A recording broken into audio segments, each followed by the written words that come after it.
Hello, everybody. I'm Jesse Waters, along with Dr. Nicole Saphier, Marie Harf, Kennedy, and Greg Gutfeld. It's 5 o'clock in New York City, and this is The Five.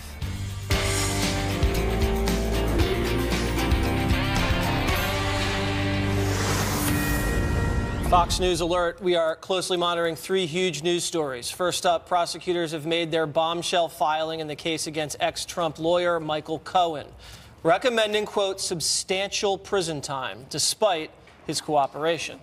We're also awaiting special counsel Robert Mueller's memos on Paul Manafort.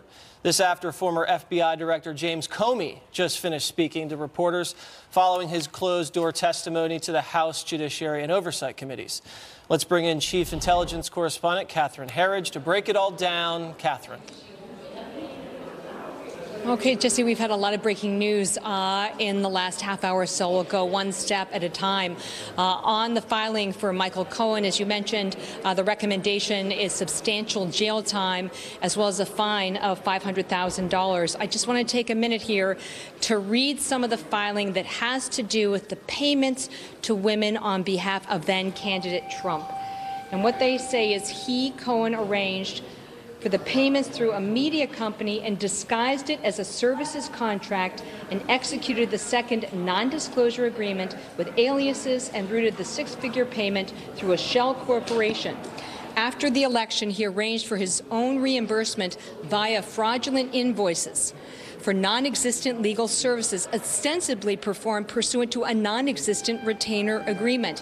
It continues. This was not a blind act of loyalty, as Cohen has also suggested. His actions suggest that Cohen relished the status of ultimate fixer, a role that he embraced as recently as May of 2018. So the argument they're making is that he has not cooperated to the extent that they had wished, and they're also making the argument that the fraud was a very deep fraud and complex fraud, and a fraud that was perpetrated over a lengthy period of time. We're waiting for another filing from the special counsel, also on this recommendation for sentencing for Michael Cohen, and then, as you mentioned, another filing here in Washington on the issue of the former campaign chairman Paul Manafort. As you remember, Manafort had cut a plea agreement with the special counsel, but prosecutors there alleged that he broke the agreement, that he was not truthful. This is a point that he has disputed. All of this is happening on the same day that we really have an extraordinary and unprecedented situation on Capitol Hill when a former FBI director was under subpoena, tried to fight a subpoena, came up, testified behind closed doors for 6 hours, and we anticipate a transcript could be released as early as tomorrow. The key thing here is that Director Comey is going to come back in a couple of weeks. Republicans have made the case that he did not directly answer their questions. There's a dispute over why, but Republicans say a government lawyer was shutting down their lines of questioning. Democrats say that this was very legitimate because of the ongoing investigations. Let's listen to that first piece of sound from the former director. Director, the Republicans came out and said that a government lawyer sort of ran interference and shut down specific lines of questioning. Did that happen, and if so, what topics were not discussed? Why don't you read the transcript, and I think you will not see that happening.